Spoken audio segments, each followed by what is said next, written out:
कैसे हैं आप? उम्मीद कर खरीद से होंगे। आज हम जनरल लेक्चर सीरीज का लेक्चर नंबर 1 स्टार्ट करने जा रहे हैं, द सेल। अब सेल में हमने उसका जो बेसिक इंट्रोडक्शन है और साथ में बेसिक कंपोनेंट्स है वो हम लेक्चर नंबर 1 यानी आज की इस वीडियो में कवर अप करेंगे। ठीक है, अब इसका थोड़ा पार्ट आज और थोड़ा लेक्चर नंबर 2 यानी कि कल हम नेक्स्ट पार्ट जो लेक्चर नंबर 2 है उसमें थोड़ा सा जो रह जाएगा वो कल करेंगे। ठीक है, अब है हमारे पास आज का इंट्रोडक्शन हमने क्या देखा है, डेफिनेशन देखेंगे। ठीक है, थोड़े से एमसीक्यूज है उसको कवर अप करेंगे एंड ए सेल और स्ट्रक्चर कौन सी होती हैं। ठीक है, और साथ में बेसिक कंपोनेंट्स कौन से होते हैं, हमें कैसे पता चला कि ये बेसिक कंपोनेंट्स है। और इसके अलावा हम टाइप्स ऑफ सेल यानी प्रोकैरियोटिक और यूकैरियोटिक सेल को भी देखेंगे। ठीक है, नेक्स्ट में हम देखेंगे कि ऑर्गेनेलिस कौन सी होती है। ठीक है, और उसके साथ साथ हम यूनिसेलुलर ऑर्गेनाइजेशन यानी सेलुलर ऑर्गेनाइजेशन को देखेंगे वो कौन सी होती है, और हम ऑर्गेनिज्म की देखेंगे, सेल की देखेंगे। ठीक है, ये हम देखेंगे और सेल का जो फंक्शन है उसको भी देखेंगे लेक्चर नंबर 2 में। ठीक है, आज हम देखते हैं जी डेफिनेशन यानी इंट्रोडक्शन है हमारे पास। Definition structure and functional unit of life, उसको हम कहते हैं सेल। ठीक है, यानी सेल की बुनियाद जितने भी लिविंग ऑर्गेनिज्म हमारे पास पाए जाते हैं उनका जो बेसिक यहाँ से वो मिलकर बने हैं वो हमारे पास सेल है।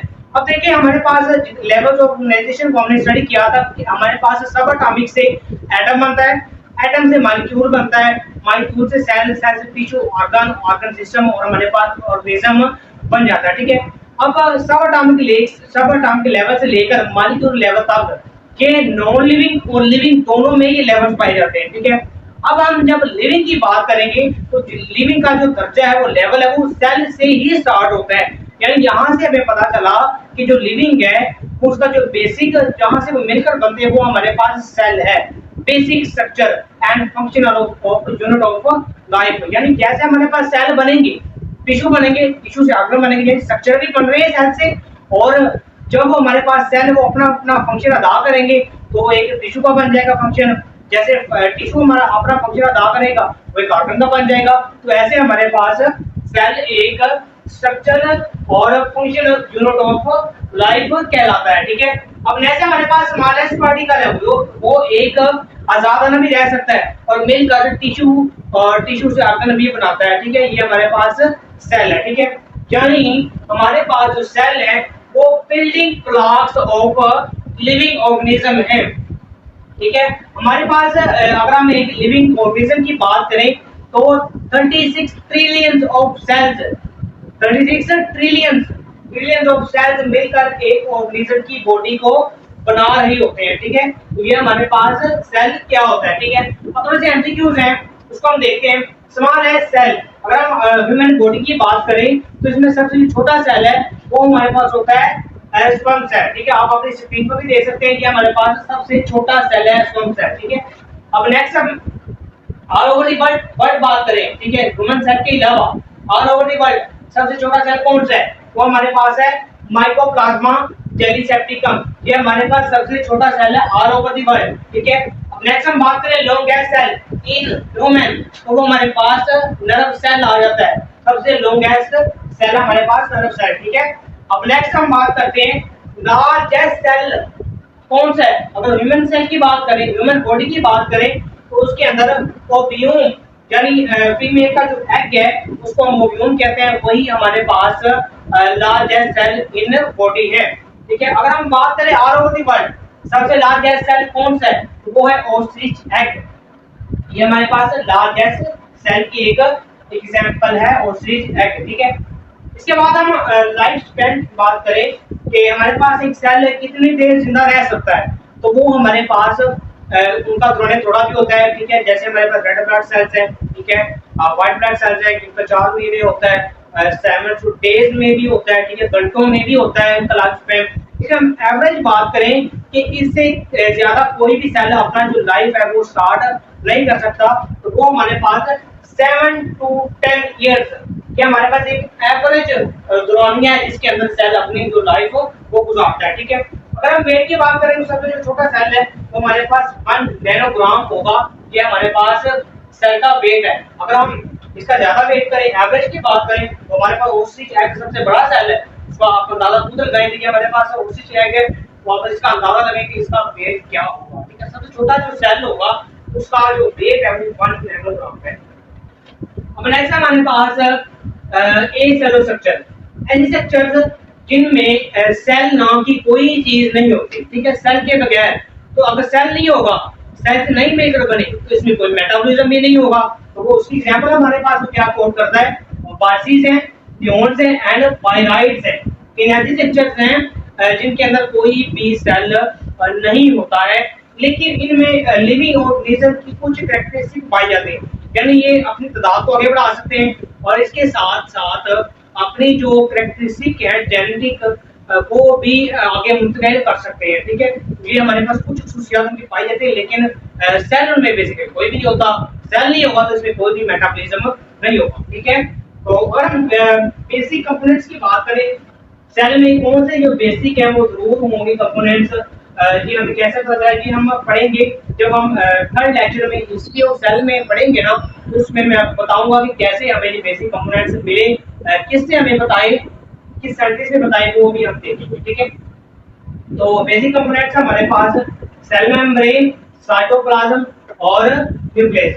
अब सेल मेम्ब्रेन सबसे पहला जो है बेसिक कंपोनेंट, ये हमारे पास सेल का जो अंदरूनी इंटरनल एनवायरनमेंट है उसको सेल के एक्सटर्नल एनवायरनमेंट से सेपरेट आउट करता है, और साथ ही साथ उसकी भी इजाजत देता है कि कौन सा पार्टिकल सेल के अंदर आ सकता है, कौन सा पार्टिकल सेल के अंदर नहीं आ सकता या बाहर ही रुकेगा। तो ये हमारे पास सेल मेम्ब्रेन का एक फंक्शन होता है। ठीक है, इसको हम डिटेल में भी इंशाल्लाह आगे लेक्चर नंबर 4 में प्लाज्मा मेम्ब्रेन और 5 में तमाम ऑर्गेनेल्स को 1 बाय 1 इन डिटेल देखेंगे। ठीक है, तो मैं अभी बेसिक सा बता रहा हूं कि इसका फंक्शन क्या होता है। ठीक है, सेल मेम्ब्रेन हो गया। अब साइटोप्लाज्म, यानी सेल के अंदर जितना भी फ्लूइड पाया जाता है उसको हम साइटोप्लाज्म कहते हैं। इसके अंदर तमाम रिएक्शंस हो रही होती हैं, तमाम ऑर्गेनेल्स होती हैं। ठीक है, ये हमारे पास साइटोप्लाज्म है। अब न्यूक्लियस है सेल का third and last basic component, इसके अंदर सेल का जो डीएनए वो उसमें होता है। ठीक है, न्यूक्लियस के अंदर। ठीक है, अब नेक्स्ट हमारे पास mitochondria, power house of cell, जो सेल के जितने भी फंक्शंस हैं, जितने भी रिएक्शंस हैं, उनको करवाने के लिए एनर्जी प्रोवाइड करता है। किस फॉर्म में, एटीपी, एटीपी बनाता है। ये हमारे पास पावर हाउस ऑफ सेल है माइटोकॉन्ड्रिया।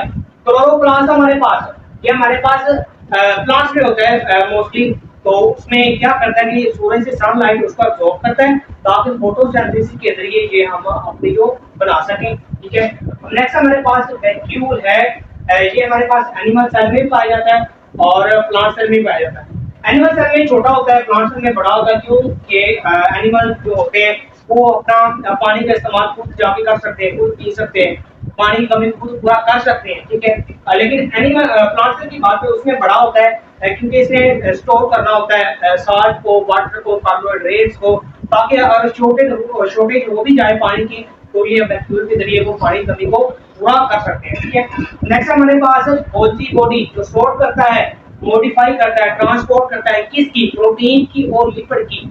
ये हमारे पास गोल्जी अपरेटस कवर बताकर इस स्क्रीन पर, तो ये हमारे पास गोल्जी अपरेटस स्ट्रक्चर है जो कि मॉडिफाई करती है, स्टोर करती है और ट्रांसपोर्ट भी करती है प्रोटीन और लिपिड दोनों को। ठीक है, एट अ टाइम। अब राइबोसोम्स, राइबोसोम की बात करें तो ये हमारे पास प्रोटीन्स की सिंथेसिस करते हैं, प्रोटीन्स को बनाते हैं। ठीक है, इन छोटे-छोटे ग्रैन्यूल्स की फॉर्म में। ठीक है, नेक्स्ट हमारे पास लाइसोसोम्स है, ये भी वही है, ये हमारे पास एक्सेस पार्ट ऑफ सेल, यानी सेल का जो ज्यादा वाला हिस्सा है उसको, और साथ में जो बोर आउट हो चुका था, जो फट चुका होता है, जो खराब हो चुका होता है, टूट चुका होता है सेल का हिस्सा, उसको ये रिमूव कर देते हैं, खत्म कर देते हैं। ठीक है, ये हमारे पास लाइसोसोम्स का वर्क है। सेंट्रियोल्स जो सबसे बेसिक जो काम है वो अंजाम कर रहे होते हैं, उसको परफॉर्म कर रहे होते हैं। सेंट्रियोल्स यानी सब जब सेल डिवाइड करता है, जो हमारे पास लाइफ साइकिल है सेल का, उसके अंदर बड़ा इंपॉर्टेंट वर्क है सेल डिवीजन, उसको ये प्रमोट करता है, यानी माइटोसिस इसके बगैर नहीं हो सकती। तो इससे स्पिंडल फाइबर निकलते हैं जो क्रोमोसोम्स को अटैच करके उधर ले जाते हैं। ठीक है, कोनों में ले जाते हैं, इससे हमारे पास सेल है वो इसके बाद फर्दर डिवाइड हो जाता है। ये हमारे पास सेंट्रियोल का वर्क है। अब नेक्स्ट हमारे पास टाइप्स ऑफ सेल की बात करें तो वो हमारे पास दो सेल, अब ये टाइप्स हमने किस बुनियाद पर बनाई है, वो हमारे पास न्यूक्लियस की बुनियाद पर हमने ये टाइप्स बनाए हैं। यानी हमारे पास जो एक होता है यूकेरियोटिक सेल और एक है प्रोकैरियोटिक सेल। यूकेरियोटिक सेल की बात करें तो इसमें ट्रू न्यूक्लियस होता है, लेकिन अगर हम बात करें प्रोकैरियोटिक सेल की, इसमें ट्रू न्यूक्लियस नहीं होता, इसमें न्यूक्लियस देखने को नहीं मिलता है। ठीक है, तो यूकेरियोटिक सेल में सेल मेम्ब्रेन और न्यूक्लियस जो है वो पाई जाती है, लेकिन अगर हम बात करें प्रोकैरियोटिक सेल की तो उसमें ऑर्गेनेल्स नहीं पाई जाती। ठीक है, सेल जैसे हमारे mitochondria, Golgi complex, endoplasmic reticulum है, ये नहीं पाई जाती। यूकेरियोटिक सेल में दोनों तरह की सेल डिवीजन होती है, माइटोसिस होती है, मियोसिस भी होती है। लेकिन प्रोकैरियोटिक सेल की बात करें तो इसमें हमारे पास ना ही माइटोसिस देखने को मिलती है, ना ही मियोसिस देखने को मिलती है। इसमें सिर्फ बाइनरी डिवीजन जो है वो सेल डिवीजन हम देखने को मिलती है। ठीक है, यूकेरियोटिक सेल जिसमें होगा कि उन ऑर्गेनिज्म को कहेंगे, उस लिविंग ऑर्गेनिज्म को कहेंगे हम यूकेरियोट्स। अदरवाइज जिनके पास प्रोकैरियोटिक सेल होगा वो हमारे पास प्रोकैरियोट्स कहलाते हैं। ठीक है, अब एग्जांपल की बात करें यूकेरियोट्स कौन से हैं, प्रोकैरियोट्स कौन से हैं। अगर हम देखें कि हमने डिवाइड किया ऑर्गेनिज्म को 5 बड़े ग्रुप्स में, prokaryotes, protist, fungi, plants and animal. और क्यों प्रोकैरियोट्स तो हमारे पास सिंपल हो गए, जिनके पास प्रोकैरियोटिक सेल होता है, यानी बैक्टीरिया और साइनोबैक्टीरिया। लेकिन अगर हम यूकेरियोट्स की बात करें तो बाकी 4 ग्रुप्स कौन से हैं, प्रोटिस्ट हैं, फंजी है, प्लांट्स है, एनिमल्स है। ये 4 ग्रुप्स हमारे पास यूकेरियोट्स में आ जाते हैं, जिनके पास यूकेरियोटिक सेल होता है। ये हमारे पास टाइप्स ऑफ सेल हो गया। ठीक है, अब हमारे पास सेल, एक क्वेश्चन आया था, सेल इसका कंसेप्ट दिया किसने था, कैसे इसका नाम क्यों दिया हमने। तो सबसे पहले हमारे पास जो है वो रॉबर्ट हुक हैं।